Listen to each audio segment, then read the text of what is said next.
name's Indy, and today I am here with my December wrap-up for 2016 and my January TBR for 2017. Now, I'm a bit behind the ball on this one. I definitely know this is not going to come out at an appropriate time to talk about this. I'm currently moving / just about to move to Brisbane, so my life is a bit hectic. I don't know when all these videos are going to come out. I have so many that I've edited and I'm like ready to put out. I don't know what's going to happen. But that's not why we're here today. We're going to be talking about the books I hold in December, I read in December, and what we're looking forward to in January 2017. So for this month, I only have the one book to haul, and that was from my YA Chronicles unboxing, and that was Finding Wonders by Janine Atkins.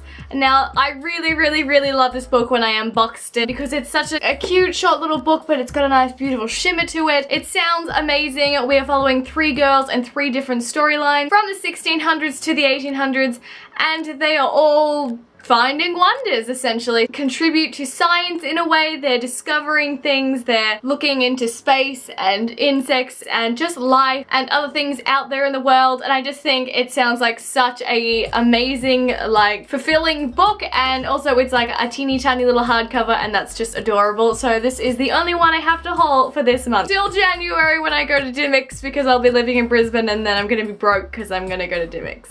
Alright, now on to the read for December. I read 3 books, rounding off my year's total of 31 books. But the first book I read in December, which feels like an absolute lifetime ago, was Fantastic Beasts and Where to Find Them, the original screenplay by J.K. Rowling in this beautiful, shiny blue and gold hardcover that is like the international cover for everything. This was word for word like the movie. I really enjoyed sort of reading / seeing the movie again because I had seen it, and then about a week later I picked this up because I just wanted to see the movie so badly again. And this was kind of like replaying it in my mind in a way. This was a fantastic read just because it was like the movie, and the movie was great. And obviously it's very reminiscent of Cursed Child because it's the same sort of screenplay script type of book. The next book I read was Stars Above by Marissa Meyer. This is the last book / the novella after the conclusion of the Lunar Chronicles series by her. And this was sort of just giving us some short stories about the characters before we met them in the books, and sort of something at the end of the series, which was not what I expected. But yeah, it was just a sort of a novella of some short stories, and I really enjoyed diving back into the world because I hadn't read the series for a couple months, and I really wanted to round off the series this year by reading this. I've thoroughly enjoyed reading them. Some were better than others, as with most novellas you get that feeling, but I really just enjoyed being in the world again and seeing the characters, and just, it was so nice. It was so nice. And the last book that I read in December, which took me like 20 days, but the last book I have here is Illuminate by Amy Kaufman and Jay Kristoff, and this was so freaking fantastic. Like, I have minor regrets that I hadn't finished it before I did my top favorite books of the year. Shout out to this book, honorable mention for that list. This was such a freaking fantastic book. Like, I was overwhelmed, so I haven't jumped onto the next one straight away, and I will talk about that in my TBR. But this was so fantastic in the best way. Like, it was just so intense, and I really just enjoyed how it was written in all the different scriptures and emails, messages, and to flow with, you know, jumping through space. We had the text all over the page. Just, I was so immersed in this book. It was freaking fabulous. I just wish it didn't take me so long to read it, but it did. It took me a while to get into the book initially. I was like, am I gonna like this? But I got hooked pretty soon after that phase. So this is a great series, and I cannot wait to hop into the next one. The next book I'm going to mention is only going to be in the read section, not so much TBR, and I'll explain that in a second, and that is because I'm listening to Drums of Autumn by Diana Gabaldon, the 4th book in the Outlander series. I'm currently audibling this at the moment. I listen to it in my car just when I'm doing jobs, and I'm having to listen to a lot when I drive down to Brisbane. So as it stands, I sort of listened to about 167 pages of this 870 page book, so not a whole lot, but just here and there I listen to a little bit, so I will continue to update you with how that is going. Alright, and on to the TBR for January. I'm very excited about this TBR. I've made it a bit ambitious as per usual. It's either gonna go very bad where I'm not gonna read anything, or it's gonna go quite good where I have a lot of time to read. I'm not sure which way it's gonna go because I'm gonna be jobless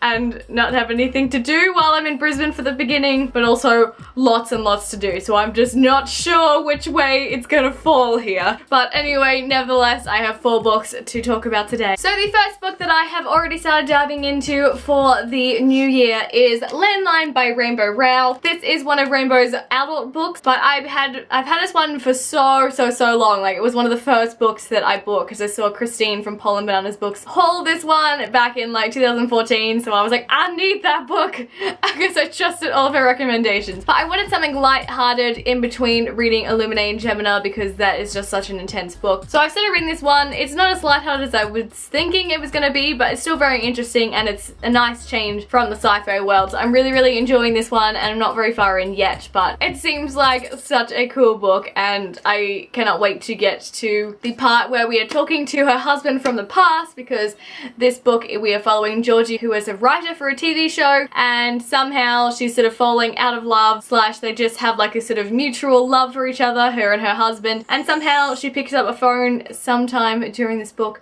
and she gets to talk to her husband from the past and try and fix their problems. So I think it sounds freaking fantastic. As I mentioned before, the next book that I will be jumping into is Gemina, the second book in the Illuminae files by Amy Kaufman and Jay Kristoff. This book is even heftier than the last one, which is a little bit like, whoo, whoo.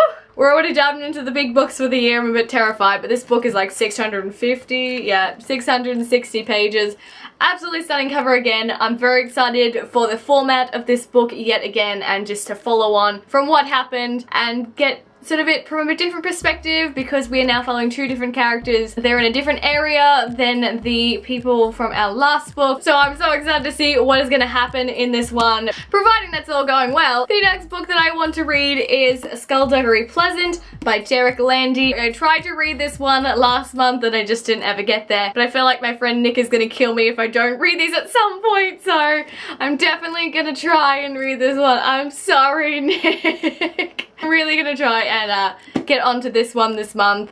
It's middle grade, it sounds spooky. A youth named Stephanie and her uncle writes horror stories, but question is, are they based on real things? Or is it all fiction? So that is the mystery that will unfold in this book. And also, provided we are going well this month, the other book I want to read is the second book in the Magician's trilogy by Lev Grossman, The Magician King. This is also to my friend Nick. We're reading this series together, so hopefully I can get onto this one, if not February. But I had mixed feelings about the first book.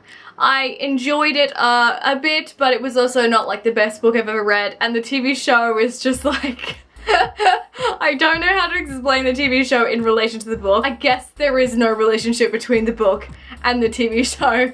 They just didn't care about it at all, and that was like so funny to me. The TV show just took a complete different direction than the book. So I'm interested to see if this is going to have anything to do with what we saw in the TV show, if that was based off something from here, and where we're going to go when season 2 of the TV show comes out on January 25th. So I'm interested to see where we're going in this book in relation to the TV show, if we're going to base anything off of this book, or we're just we're just dividing off in separate ways. Who knows? Alright, that is it for my December wrap-up and January TBR. I'm very pumped for the new year, although it's probably very after New Year's by the time this video comes out. But I hope you had a great one, and I hope you've all set your reading challenges for this year. Mine's 30, so I'm looking forward to another great reading year, and I will see you in my next video. Bye! 31 books? 30 books? 31 books? Amy I don't know why I started on that. This is one of her, I should really cover this properly. Amy, why do I always fail this? The Skullduggery, yeah, a youth.